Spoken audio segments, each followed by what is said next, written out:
जय हिंद students, I am Ritika ma'am and welcome to a free online batch जो NDA CD students के लिए स्टार्ट करा गया है। As you all know I take English classes. अभी हम prepositions कर रहे हैं, उसके important question. So let us start with the class.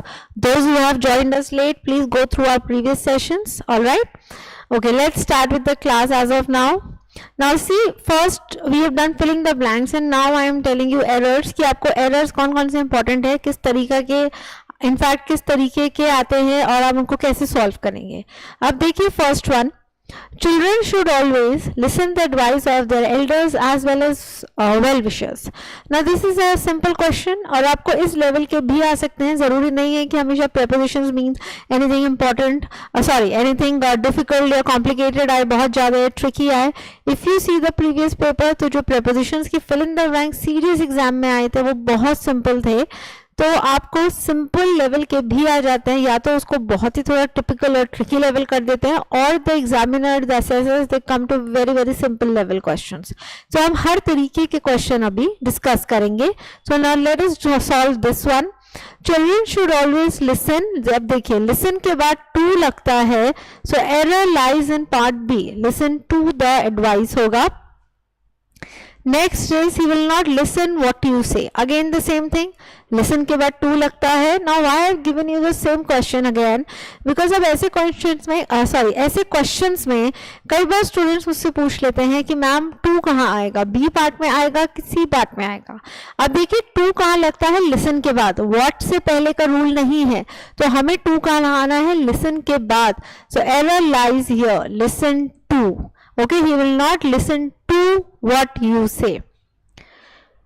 Then next is nobody denies that my ideas are different than yours. Nobody denies that my ideas are different than yours नहीं होगा। different और differ के बाद preposition लगता है from.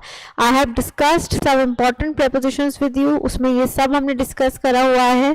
तो देखिए यहाँ पर जो error है, it lies in C part, it should be different from. Nobody denies that my ideas are different from yours is the correct one.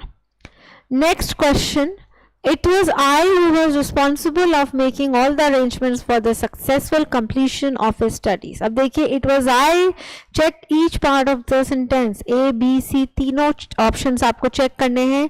it was I, yes, it is, it was के बाद मैंने pronouns में आपको पढ़ाया था subjective form लगती है, वो correct है। who के साथ was, responsible of होगा या responsible for होता है। now you think, yes, the error lies in part A, it should be responsible for. The correct answer is responsible for. Next one, she was in the courtyard when the burglars entered into her house. Now see, these are some key rules. ठीक है, अब जैसे enter के बाद मैंने आपको बताया है into नहीं लगता place के लिए, because enter का खुद ही मतलब होता है बाहर से अंदर आना, और अगर कोई contract agreement है तब आप into लगा सकते हैं। तो यहाँ पर enter ही आपको एकदम स्ट्राइक करना चाहिए। कभी भी एंटर वर्ड अगर कहीं एरर्स में आता है तो आपको एकदम स्ट्राइक करना चाहिए कि वहाँ इनटू है या नहीं। मोस्ट लाइकली उसका एरर आने की पॉसिबिलिटी है। सो एंटर के बाद इनटू गलत है, it should be entered her house, into नहीं लगेगा। The correct answer is entered her house. Then the next one is our teacher emphasized on the use of correct grammar. अब देखिए कई बार क्या होता है, कुछ words as verbs जब यूज होते हैं preposition नहीं लगता, कुछ वर्ड्स जब एज नाउन्स यूज होते हैं हम preposition लगाते हैं। अब emphasize यहाँ verb है, emphasize है, stress है, okay, control होता है। These are just some examples I am giving you. attack होता है। इनको जब भी आप एज अ verb यूज करते हैं, we don't use preposition. तो same is with emphasize, on हटेगा, error is in B part। ठीक है, our teacher emphasized the correct usage होगा।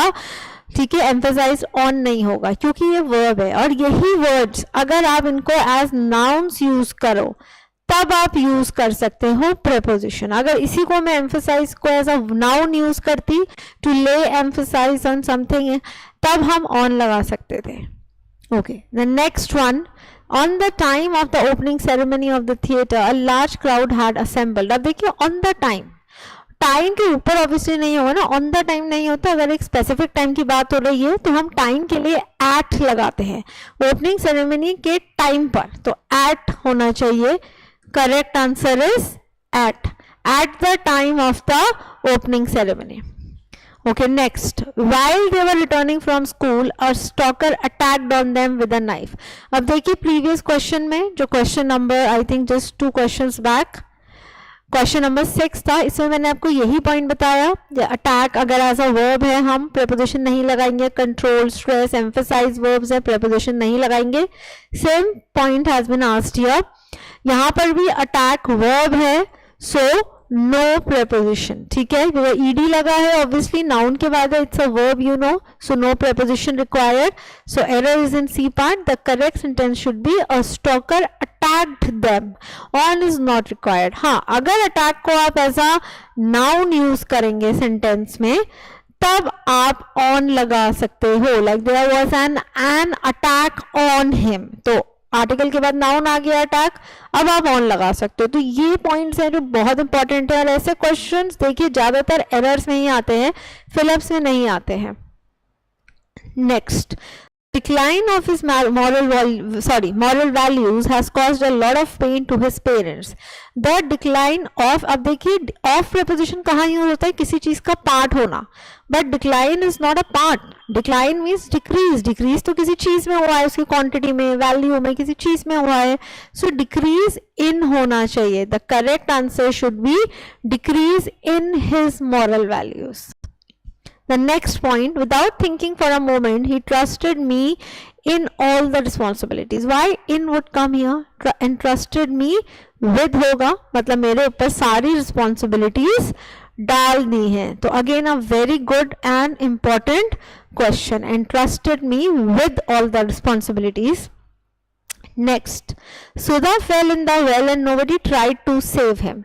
अब देखिए fell in, एरर यहीं पर है, बाहर से अंदर गिरने की बात हो रही है, तो बाहर से अंदर के लिए हम इनटू लगाते हैं.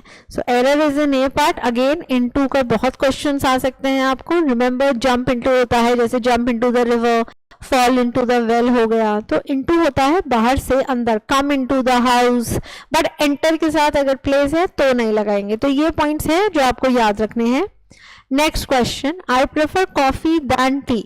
प्रेफर के साथ कंपैरिजन के लिए दैन नहीं लगता, प्रेफर के साथ कंपैरिजन के लिए हम लगाते हैं to. I prefer coffee to tea बोलते हैं, I prefer coffee than tea नहीं बोलते. So please remember, it's a very very very important question, और कई चांस है, काफी चांस है, like you know high expectations are there कि आपको आ सकता है.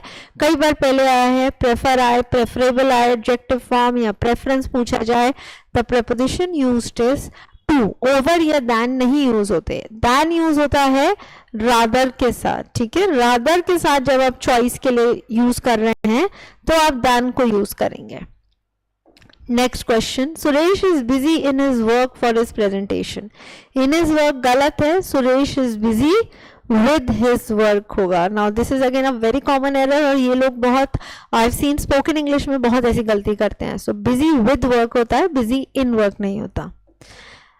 While crossing the road, the old man was run out by a bus. Phrasal verbs हैं, phrasal verbs हम करेंगे इसके बाद, अभी vocab करेंगे, थोड़ा सा ग्रामर को ब्रेक देके फिर हम phrasal verbs भी करेंगे. रन आउट होता है, जैसे क्रिकेट में रन आउट हो गए, ठीक है, कोई बैट्समैन रन आउट हो गया. ये रन आउट का मतलब होता है बेसिकली शॉर्टेज ऑफ समथिंग, जब किसी चीज की शॉर्टेज है, कमी है. तो ऑब्वियसली रन आउट बाय बस यहाँ पर गलत है. The correct phrasal verb is run over. Run over होता है किसी को कुचल देना, जब आप अपना व्हीकल किसी पर्सन या चीज के ऊपर से आप व्हीकल को ले गए, that is run over. So correct answer is run over. Run out means shortage of something, जैसे टाइम कम है तब आप बोलेंगे we are running out of time. Next, amphibians can live in water as well as land. In water as well as, अब देखिए on land होगा. Water पानी के अंदर के लिए जब इन लग रहा है, सेम प्रीपोजिशन लैंड के लिए नहीं यूज कर सकते. You can not be in land, it has to be on land. तो लैंड के लिए ऑन, वाटर के लिए in. Again a very very good question. The next one, my mother is fond of cooking different types of dishes. अब देखिए सबसे पहले तो OF और OFF का डिफरेंस पता होना चाहिए. OF होता है basically part of something, like students of ground zero, teachers of ground zero, people of India, the syllabus of NDA, the syllabus of CDA, questions of English. तो ये questions English के part है, syllabus NDA CDS का part है, तो part के लिए हम ऑफ लगाते हैं. OFF ऑफ होता है एंड, जैसे स्विच ऑफ द लाइट, खत्म कर देना. ठीक है, कोई चीज जब एंड की तरफ है या चली जा रही है या डिस्टेंस पे है, एंड पे है, डिस्टेंस पे है, ठीक है, डिमिनिश हो रही है, तब हम OFF लगाते हैं. अब mother is fond of, fond मतलब उनको पसंद है, लाइक, तो यहाँ OFF का कोई लॉजिक ही नहीं है. Why will you use OFF? यहाँ कोई चीज डिस्टेंस पे नहीं है, कोई चीज टुवर्ड्स द एंड नहीं है, किसी को दूरी पे नहीं रख रहा, तो why will I use OFF? तो यस, इसी का एरर है and this is very important. OF और OFF के एरर्स आ सकते हैं. Plus fill in the blanks में भी कई बार क्वेश्चंस आ जाते हैं जिनमें आपको ऑप्शंस में एक में OF ऑफ दे दिया, OFF. अब हम सिर्फ ऑफ बोलते हैं, दोनों का प्रोनाउंसिएशन ऑफ है, तो कई बार स्टूडेंट्स ऐसे क्वेश्चंस में कंफ्यूज हो सकते हैं कि करेक्ट आंसर OFF होना चाहिए या OF होना चाहिए. Next, our teacher cannot control on the students. just now इससे previous 2 क्वेश्चंस हम कर चुके हैं जिनमें मैंने आपको सेम पॉइंट बताया था, वर्ब और नाउन का डिफरेंस. कई बार same word as a verb use होता है, we do not use preposition. Same word as a noun use होता है, वी कैन यूज प्रेपोजिशन. अब यहाँ पर देखिए कैन के बाद वर्ब है ये, तो control is a verb. When control is used as a verb you do not need any preposition. Control अगर नाउन की तरह यूज होता है तो ऑन लगता है, कंट्रोल अगर वर्ब की तरह यूज होता है तो no preposition. Then the lawyer has been waiting for the prisoner since 2 hours. 2 hours duration है, ठीक है, तो ड्यूरेशन के लिए हम since नहीं लगाते हैं, पॉइंट ऑफ टाइम के लिए हम since लगाते हैं. So यहाँ पे करेक्ट आंसर है for. अगेन for और since का एरर है. Okay, I will explain again. for होता है ड्यूरेशन के लिए, अनस्पेसिफाइड टाइम के लिए, और since होता है पॉइंट ऑफ टाइम के लिए, एक स्पेसिफिक टाइम के लिए हम since का यूज करते हैं. जैसे since मॉर्निंग, since आफ्टरनून होता है, for 2 hours, for 3 hours, इस तरीके से होता है. The next is Mr. Bacon has great affection to his family. affection to नहीं होता, affection for होता है. ठीक है, affection for his family होगा. देखिए to preposition नॉर्मली हम यूज करते हैं डेस्टिनेशन के लिए या किसी पर्सन के लिए कि pass this thing to him या I am going to school, तो नॉर्मली टू का यूसेज इस तरीके से होता है. तो अफेक्शन के साथ टू का कोई कॉन्सेप्ट नहीं है, it should be affection for. The next one is Rekha has a great enmity for her brother's friend. अब एनिमिटी उसको ब्रदर के लिए नहीं है, ब्रदर की तरफ है दुश्मनी. ठीक है, ब्रदर के लिए फीलिंग्स होते हैं किसी के लिए, दुश्मनी किसी की तरफ होती है. सो बेसिकली एनिमिटी टू या टूवर्ड्स होगा यहाँ करेक्ट आंसर, ना कि फॉर. सो एनिमिटी टू और enmity towards. Next, he threw the bucket into the river and returned home without any water. अब देखिए थ्रो के बाद हम into नहीं लगाते हैं, this is a very important point. Remember, throw के बाद आप इन लगा सकते हैं, we do not use into. तो एरर यहाँ बी पार्ट में है, it should be he threw the bucket in the water and not into. Next, there appears to be a very little understanding among the two brothers. very very simple question. अब आप खुद सोचिए, दो के लिए हम between लगाते हैं, among नहीं लगाते. so it's a very very clear answer कि एरर बिल्कुल क्लियर है. between की जगह among की जगह सॉरी यहाँ between होना चाहिए था, between दो के बीच में, among दो से ज्यादा के बीच में. so between the two brothers is the correct answer. Next question. She was angry on me because I had not invited her to the party. I have done some important fixed prepositions with you. जब हम किसी person से नाराज होते हैं तो हम angry on नहीं यूज करते हैं, हम एंग्री विद यूज करते हैं. इनफैक्ट ऑन तो कभी भी नहीं होता, ठीक है, एंग्री विद होता है. आई am angry with you, person के लिए हम एंग्री विद यूज करते हैं. और किसी बात पे नाराज है, मान लो आप किसी के बिहेवियर पे नाराज हो, तो angry at, I am angry at your rude behaviour, I am angry at your misconduct. तो मिसकंडक्ट या बिहेवियर के लिए एट यूज करते हैं और विद यूज करते हैं for a person. Next, he got a prestigious job though he was not worthy for it. worthy for it नहीं होता है. I've told you it's a very important one. पहले भी आपको बताया है मैंने previous slides में. worthy of it. देखिए जितनी प्रैक्टिस आपको prepositions की यहाँ मिल रही है, I don't think you will be able to do it on your own, because I have taken so many classes of prepositions। आप देख रहे हैं कितने टाइम से हमारे prepositions ही चल रहे हैं, because it's a very important topic. So कई बार रिपीट भी हो रहे हैं क्वेश्चंस जो इंपॉर्टेंट है, जैसे ये वाला बहुत इंपॉर्टेंट है, हाई चांसेस ऑफ कमिंग। सो इसलिए आप प्लीज हमारे प्रीवियस सेशंस भी देखिए। Alright, okay, next question. He described about the incident in a very interesting way. Again a very very good question. PYQ में इस तरह के क्वेश्चंस आए हैं। अब देखिए इसमें एरर ए पार्ट में है, डिस्क्राइब एंड डिस्कस। इनके बाद हम अबाउट यूज नहीं करते, don't use preposition, because describe होगा ही किसी के बारे में, ठीक है, और डिस्कस होगा ही किसी के बारे में। तो अब ये नहीं बोलेगा I was discussing about you, I was describing about you. Don't use preposition, just say he describe the incident या ही discussed the matter.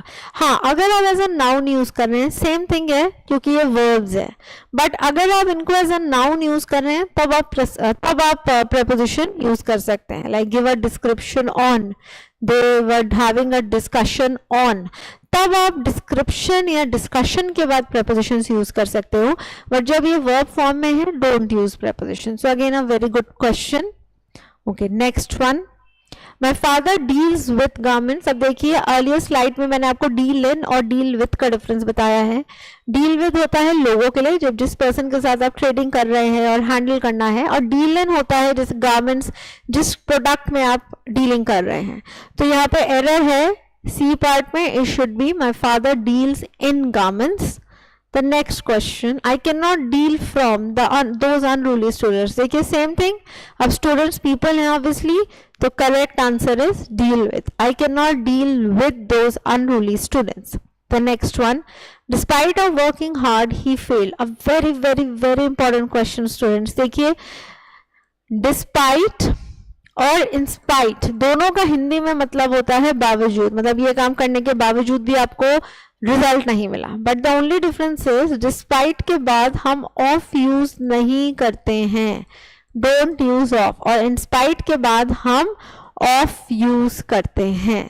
So correct answer is despite working hard होगा, डिस्पाइट ऑफ वर्किंग हार्ड नहीं होगा। It should B despite working hard, not despite of working hard.